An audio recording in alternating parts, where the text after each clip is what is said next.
News చూస్తున్నాం. BRS మాజీ MLA Patnam Narender రెడ్డికి హైకోర్టు షాక్ ఇచ్చింది.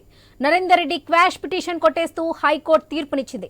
లగచర్ల ఘటనలో రిమాండ్ విధించడాన్ని పట్నం నరేందర్ రెడ్డి హైకోర్టులో సవాల్ చేశారు. రిమాండ్ను క్వాష్ చేయాలని పిటిషన్ దాఖలు చేశారు. ప్రస్తుతం ఆయన చర్లపల్లి జైల్లో రిమాండ్లో ఉన్నారు. పట్నం బెయిల్ పిటిషన్ జిల్లా కోర్టులో పరిశీలించాలని హైకోర్టు ఆదేశించింది.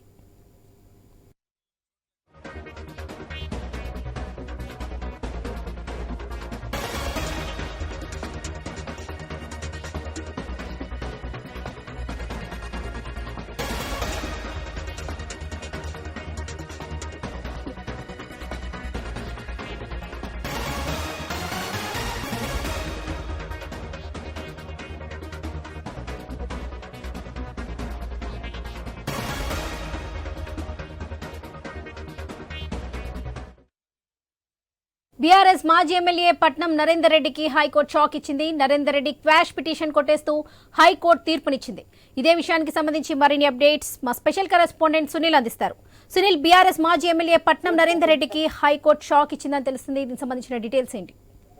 వికారాబాద్ జిల్లా లక్చర్లలో కలెక్టర్ ఇతర అధికారులపై దాడి కేసులో యజమానిగా ఉన్నారు కొడంగల్ మాజీ ఎమ్మెల్యే పట్నం నరేందర్ రెడ్డి. ఆయన ప్రస్తుతం రిమాండ్ చర్లపల్లి జైల్లో రిమాండ్ గా ఉన్నారు. అయితే తనపై నమోదైన కేసులకు సంబంధించి కొట్టేయాలని చెప్పేసి ఆయన హైకోర్టులో స్క్వాష్ పిటిషన్ ఇచ్చారు. స్క్వాష్ పిటిషన్ హైకోర్టు విచారించి కొట్టివేసింది. ఇక బెయిల్ కోసం సుప్రీంకోర్టులో పిటిషన్ దాఖలు చేయాల్సిందిగా కూడా ఆ ఉత్తర్వులో పేర్కొన్నారని చెప్పేసి చెప్పుకోవచ్చు. కొడంగల్ కోర్టులో ఆయన బెయిల్ సంబంధించి పిటిషన్ దాఖలు చేశారు. హైకోర్టులో స్క్వాష్ పిటిషన్ పెండింగ్ లో ఉన్నందున బెయిల్ కూడా మంజూరు చేయలేదు. ఆ బెయిల్ కి సంబంధించి కూడా నిన్న కొడంగల్ కోర్టు కొట్టివేసినట్టు తెలుస్తా ఉంది. మరి ఆయన బెయిల్ కి సంబంధించి నాంపల్లి కోర్టులో పిటిషన్ దాఖలు చేసే అవకాశం ఉన్నట్టు తెలుస్తా ఉంది. నరేందర్ రెడ్డి A1 గా ఉన్నారు. ఆయన ఇక పోలీసులు కూడా ఆ కొడంగల్ కోర్టులో పిటిషన్ దాఖలు చేసి ఆయన కస్టడీకి ఇవ్వాలని కోరే ఛాన్స్ అయితే ఎక్కువ కనిపిస్తున్నాయి. ఇప్పటికే A2 గా ఉన్నటువంటి సురేష్ ని పోలీసులు కస్టడీ పిటిషన్ ఇచ్చి విచారిస్తా ఉన్నారు. 2 రోజులుగా ఆయన్ని విచారిస్తున్నారు. ఈ రోజు మళ్ళీ తిరిగి ఆయన్ని మేజిస్ట్రేట్ ముందు జైలుకి తరలించబోతున్నారు.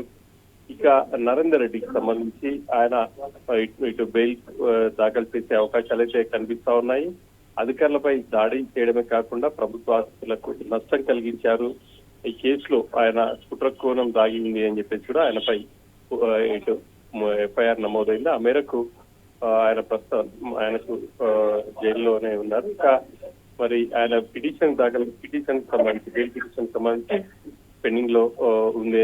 బెయిల్ పిటిషన్ సంబంధించి కూడా ఇటు కోర్టు కొట్టేసింది. ఆయన మరి నాంపల్లి కోర్టును ఆశ్రయించే అవకాశాలు ఉన్నట్టు తెలుస్తా ఉంది. తనపై నమోదైనటువంటి కేసులన్నింటినీ కూడా కొట్టేయాలని చెప్పేసి ఇటు హైకోర్టులో క్వాష్ పిటిషన్ కొట్టేయడంతో ఆయనకు షాక్ తగిలినట్టయిందని చెప్పేసి చెప్పుకోవాలి. గతంలో కూడా ఆయన సంబంధించి ఒక పిటిషన్ దాఖలు చేశారు.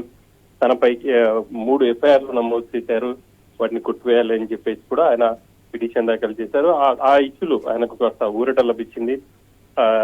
2 FIRలను కొట్టివేయాలని చెప్పేసి కూడా హైకోర్టు ఆదేశాలు ఇచ్చింది. ప్రస్తుతానికి ఇక ఆయన ముందు 2 ఆప్షన్స్ ఉన్నాయని చెప్పాలి. ఒకటి పోలీసులకు సంబంధించి కస్టడీ పిటిషన్ వేసే అవకాశం ఉంది. మరి మేజిస్ట్రేట్ పోలీసుల కస్టడీకి ఇస్తుందా, లేకపోతే ఆయన నాంపల్లి కోర్టులో బెయిల్ పిటిషన్ వేస్తే బెయిల్ ఇస్తుందా అనేది చూడాలి వాళ్ళకి.